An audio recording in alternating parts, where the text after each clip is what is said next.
Am I the a-hole for telling my fiancé my daughter has to be in our wedding? I, 45 male, have a daughter Polly from a previous relationship. I divorced my ex-wife on good terms and we share 50-50 its custody of Polly. She is now 11. After I divorced my ex-wife, I met my now fiancée Sharon. Sharon and my daughter got along very well. After 5 years in my relationship with Sharon, I proposed. Sharon was super excited and wanted to start planning right away. She looked at venues and started asking her friends to be her bridesmaids.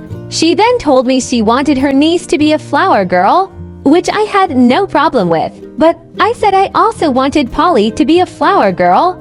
Sharon looked at me funny and then said that she didn't think that Polly would fit the part. I got angry and told Sharon that my daughter would be in our wedding. Sharon started to become upset and said that the girls in the wedding were up to her and Polly wouldn't be one of them. I told Sharon that if Polly wasn't in the wedding, then there might not be a wedding. I stormed out and took Polly to get ice cream. Polly knows we are getting married and told me she thinks she will look pretty. I whatever dress Sharon decides she should wear. This broke my heart. And I decided to text Sharon. I told her I would be staying at a friend's to think this over. My mother-in-law texted me saying I am overreacting and that my daughter doesn't have to be in my wedding, and asked for saying that I would cancel. So did I take it too far saying I will cancel? Am I overreacting or just being a good dad? Edit. Thank everyone for the comments and suggestions. I will post an update in the near future. Relevant comments. Did you propose alternatives to the flower girl position? I said I wanted her in the wedding in some shape or form. I wanted her to be a part of our day and not sitting with the guests while we walked down the aisle. Fiancé said it would be best if she just sat with my parents. Many have suggested a junior bridesmaid, but my fiancé still declines. I did tell my fiancé she will be in the wedding, and if that means she has to be a groomsman, then so be it.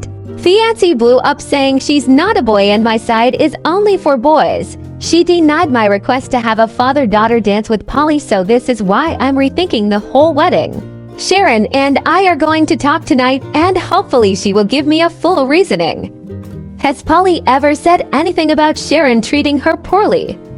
Polly has never voiced any concerns about Sharon treating her badly. I have never seen anything happen between them, so this was very out of the blue. Surprisingly, Sharon has never had an issue with Polly until wedding talk. The two have always been super close, so her reaction shocked me for sure. I would have never popped the question if Polly wasn't comfortable. I totally understand where you are coming from. I do think it's crazy that I haven't seen any signs. I've talked to Polly and told her to tell me if anything has ever happened. Polly can't recall a single time Sharon was mean to her. Could race, weight, or disability be a factor in this? Yes, I made this post late last night and am just now reaching all the comments. My daughter is not disabled. She is on the average weight scale for an 11-year-old, and all of us in the situation are white. Oop also clarifies that his fiancée is 39 years old. Update. Talked to her mom this morning because I wanted Polly to start with her until this was figured out. Her mom said she hopes it goes well and told me I could stay with her and Polly if need be. She said Polly always comes home with nothing negative to say, so we aren't sure where this came from. Update 2. To answer a few questions, my daughter is not disabled, chubby, or having an awkward face, braces, glasses. I did ask if Polly could be a groomsman. Sharon immediately shot me down. Sharon is 39. She is the same race as my daughter. This is her first marriage. I tried to answer as many comments as possible. I came home to talk to Sharon today. When I pulled in our driveway, my mother-in-law was sitting there in her car. I got out and went inside trying to avoid talking to mother-in-law. Sharon was sitting at the kitchen table and I joined her. She sat in silence, so I asked the first question. Why does Polly not fit the part? And why don't you want her in the wedding at all? Her answer full-on shocked me. She quietly said, I was hoping that after the wedding you could become a holiday visit only dad. I didn't want her in the wedding. so she wouldn't be in the photos around the house since she wasn't going to be around much. I kept my cool, calmly took her hand, and pulled my engagement ring off.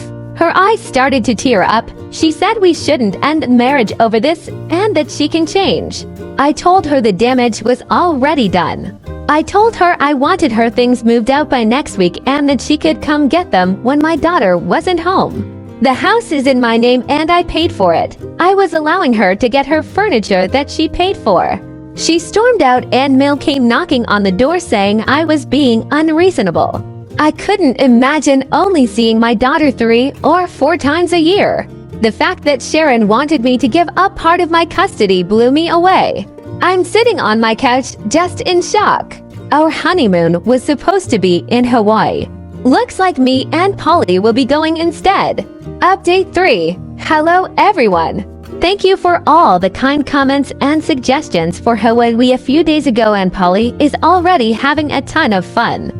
If you have any cool suggestions, please drop them in the comments. As for my ex-fiancée, she has tried to reach out to me wanting to work everything out, saying she only did it because her mom wanted pure grandchildren. I still do not care. If she really loved my daughter and she wouldn't have acted on her mother's wishes. Sharon has called my workplace to try and get in touch with me. She has even shown up a few times to try and talk to me, and I've told my supervisor to just ask her to leave. She has gone as far as messaging my ex-wife a few times wanting to know why her calls won't go through to me. When she caught wind that we were in Hawaii, she was pissed. I'm still close with her brother, and he told me that her and her mom were going to try and get plane tickets. If that's the case, I will likely file a restraining order. Polly has asked what happened to Sharon, and I told her that we come as a package deal and Sharon only wanted me and I couldn't leave her. Polly understood, but I think she was a little heartbroken. I know this update is small, but it's all I have for those asking. Relevant comments. Did your former future brother-in-law have any light to shed on Sharon and his mom's behavior? Her and her brother are not very close and grew up in different homes, as my ex-mother-in-law and father-in-law are divorced. Her brother and dad are pretty awesome though. We went and had drinks a few days after the storm of Sharon and her mom. Final update. I realized I forgot to do an update. Polly and I had an epic time in Hawaii and she's already talking about wanting to go back. Turns out when my ex-fiancée and her mom tried to buy tickets, the airlines were sold out. Instead, they decided to leave piles of letters at my door. There were maybe 50 envelopes full of pages about how I need to take us back. I honestly didn't read through them all and discarded most of them. So far, I've coincidentally run into S at grocery stores and gas stations and not paid any attention to her.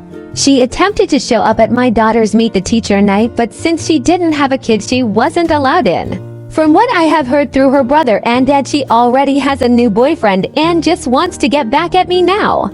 As for me, I've out in a restraining order on S. I did see comments asking if I was going to attempt to date again. That led single quotes S. Just say I took my ex-wife with me to Hawaii and we decided to try again.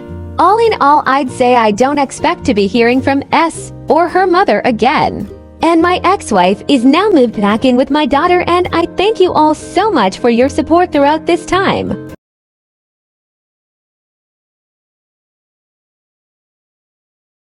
Please leave your comments down below to any of today's stories. Please like and subscribe. Thanks for watching.